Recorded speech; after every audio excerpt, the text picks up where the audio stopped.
और सीधे रुक करते सहयोगी अखिलेश का। अखिलेश जी, जिस तरीके से खबर निकल के सामने आ रही, सप्लीमेंट्री चार्जशीट यहां पे दाखिल की गई है और इसी के तहत जो लालू परिवार की मुश्किलें जो है बढ़ती हुई दिखाई दे रही हैं, क्या जानकारी, क्या अपडेट? देखिए, इस चार्जशीट में सबसे अहम बात यह है कि पहली बार तेज प्रताप का नाम आया और चार्जशीट में ईडी ने तेज प्रताप को आरोपी नहीं बनाया था, लेकिन पूरी सुनवाई के दौरान जब देखा कि कोर्ट ने देखा कि भूमिका तेज प्रताप के पास भी है, तेज प्रताप को इस फायदे में पैसा तेज प्रताप के पास गया है। एके इन्फोसिस के तेज प्रताप भी डायरेक्टर रह चुके हैं और जो जमीन बेची गई थी उसका लाभ तेज प्रताप तक गया है, तो कोर्ट ने तेज प्रताप को आरोपी बनाया और उनको बतौर आरोपी 7 अक्टूबर को अब अदालत में पेश होना पड़ेगा। इसके पहले राबड़ी देवी, मीसा भारती, हेमा यादव जो तेजस्वी और तेज प्रताप की बहनें थी, वो पहली चार्जशीट में उनका नाम था और उनको जमानत लेनी पड़ी थी। अब लालू प्रसाद यादव, तेज प्रताप यादव और तेजस्वी यादव, इन तीनों लोगों को 7 अक्टूबर को इसी अदालत में बतौर आरोपी पेश होना होगा और जमानत लेनी होगी। और कोर्ट ने सबसे बड़ी बात है ये माना है कि जो सबूत ईडी ने रखे हैं उस पर पर्याप्त आधार है इन लोगों के खिलाफ ट्रायल चलाने का, यानी कि ये फर्स्ट स्टेज पे कोर्ट ने ये माना है कि इन लोगों के खिलाफ जो सबूत है वो बहुत ही सख्त सबूत है। राजधानी उसमें काफी कुछ है ऐसा कि इनके खिलाफ मुकदमा चलाया जा सकता है, तो ये एक बड़ी मुश्किल है लालू प्रसाद यादव परिवार के पास। सीबीआई मामले में भी इन लोगों ने जमानत ली हुई है, लेकिन ये मनी लॉन्ड्रिंग का मामला है और इसमें लालू प्रसाद के दोनों बेटे और बेटियां जो हैं वो सभी आरोपी हैं। लेकिन इस चार्जशीट में जो सप्लीमेंट्री चार्जशीट है उसमें लालू प्रसाद यादव, तेजस्वी यादव, तेज प्रताप यादव और समेत जो दूसरे इस मामले में शामिल अधिकारी थे या रेलवे के कर्मचारी थे या नौकरी पाने वाले लोग थे, वो कुल 8 लोगों को समन किया गया है, जो 7 अक्टूबर को बतौर आरोपी राउज एवेन्यू कोर्ट दिल्ली में पेश होंगे, अपनी जमानत लेंगे और उसके बाद आगे का ट्रायल शुरू होगा। तो बड़ी बात आज की दो है कि तेज प्रताप यादव को पहली बार बतौर आरोपी समन किया गया है। दूसरी बात यह है कि इन लोगों के खिलाफ मुकदमा चलाने का, ट्रायल चलाने का कोर्ट ने माना है कि पर्याप्त सबूत है। बड़े पैमाने पर जमीन को इधर से उधर किया गया, लोगों से जमीन ली गई, बदले में नौकरी दी गई और उस जमीन को बेच करके पैसा भी आपस में ट्रांसफर किया गया। ये प्राइमा फेसाई सबूत अदालत ने माना है कि उसके पास जो है उसमें काफी बड़ा आधार है, जिसके आधार पर उसने इन सभी परिवार के सदस्यों को समन किया है। कुछ लोग पहली चार्जशीट में जमानत ले चुके हैं, लेकिन इस चार्जशीट में लालू यादव, तेजस्वी यादव और तेज प्रताप को अब जमानत लेना पड़ेगा, बतौर आरोपी पेश होना पड़ेगा 7 अक्टूबर को। तो ये एक बड़ी बात हो गई और एक मुश्किल लालू प्रसाद यादव परिवार के लिए एक बड़ी मुश्किल भी सामने आ गई है। जी अनामिका।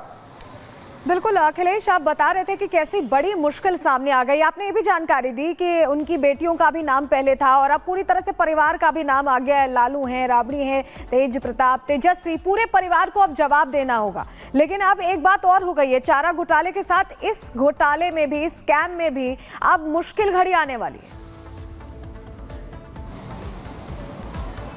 बिल्कुल मुश्किल घड़ी आने वाली है और जो जांच, अब कहा जाए कि ईडी की जांच पूरी हो चुकी है, चार्जशीट दाखिल हो चुकी है। इन लोगों के खिलाफ कोर्ट ने प्रथम दृष्टया यानी प्राइमा फेसाई माना है कि इतने ठोस सबूत है कि इनको समन करके बुलाया जाए। आज समन तेजस्वी, तेज प्रताप और लालू यादव को हो भी चुका है। इसके पहले जो चार्जशीट दाखिल की गई थी उसमें राबड़ी देवी, मीसा भारती, हेमा यादव, इनको जमानत लेनी पड़ी थी। तो ये एक तरह से कहा जाए पूरा परिवार इस मामले में शामिल हो चुका है। इस अपराध में कोर्ट ने माना है कि प्राइमा फेसाई इन लोगों के पास तमाम ऐसे सबूत थे, पैसा आया, लैंड, बिल्कुल अखिलेश, आप बता रहे हैं कि जो एविडेंसेस हैं उसके आधार पर अब जमानत लेनी पड़ेगी, उसके आगे का रास्ता तय करना पड़ेगा। इस पर हमारी नजर रहेगी। बहुत शुक्रिया अखिलेश जुड़ने के लिए और जानकारियां देने के लिए। और चलिए आगे बढ़ते हैं, बात अब कोलकाता कांड की करेंगे, जहां ट्रेनी डॉक्टर हत्या मामले में डॉक्टर्स का गुस्सा शांत नहीं हो रहा है। डॉक्टर्स लगातार प्रदर्शन कर रहे हैं और प्रदर्शन के साथ उनकी मांग यह है कि इंसाफ किया जाए। इंसाफ को लेकर लगातार वो अपनी आवाज बुलंद करते दिखाई दे रहे हैं। कोलकाता में सड़कों पर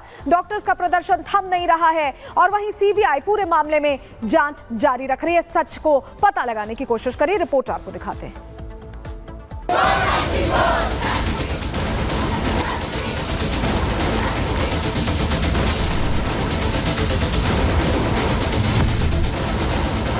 ममता सरकार के खिलाफ डॉक्टरों का झुकने से इनकार।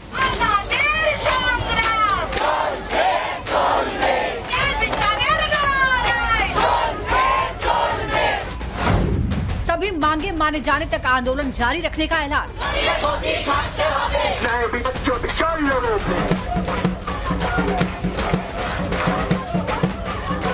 Lady doctor rape murder case को लेकर ममता सरकार और डॉक्टरों के बीच जारी गतिरोध अभी टूटा नहीं है। आरजीकर मेडिकल कॉलेज के हड़ताली डॉक्टरों ने अपना आंदोलन जारी रखने का ऐलान कर दिया है।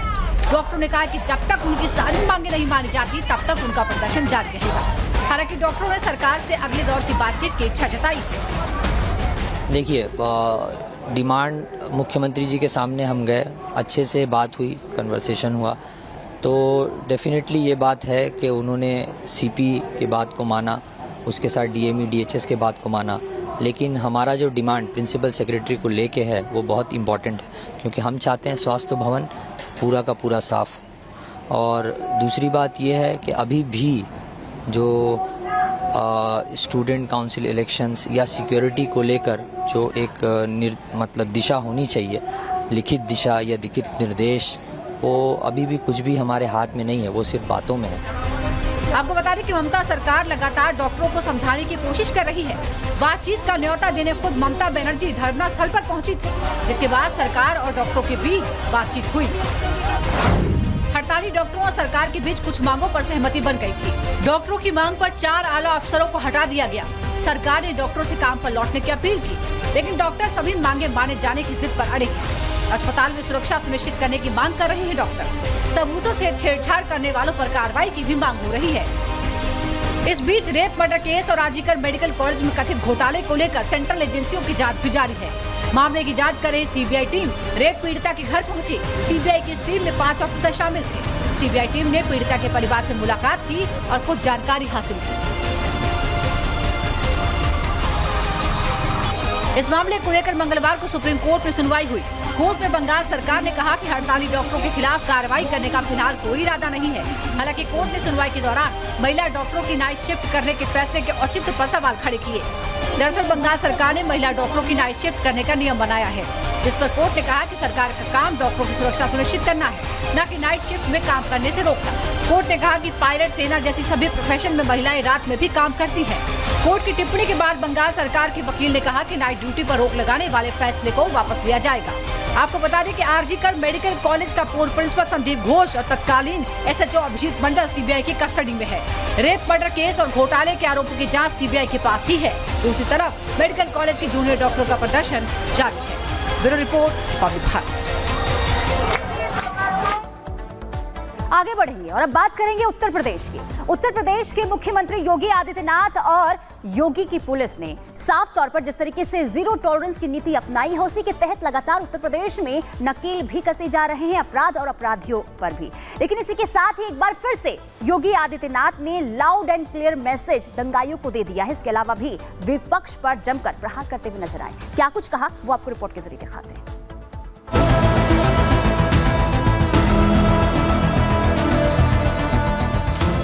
केवल मुरली से काम नहीं चलेगा, बल्कि सुरक्षा के लिए सुदर्शन भी आवश्यक है।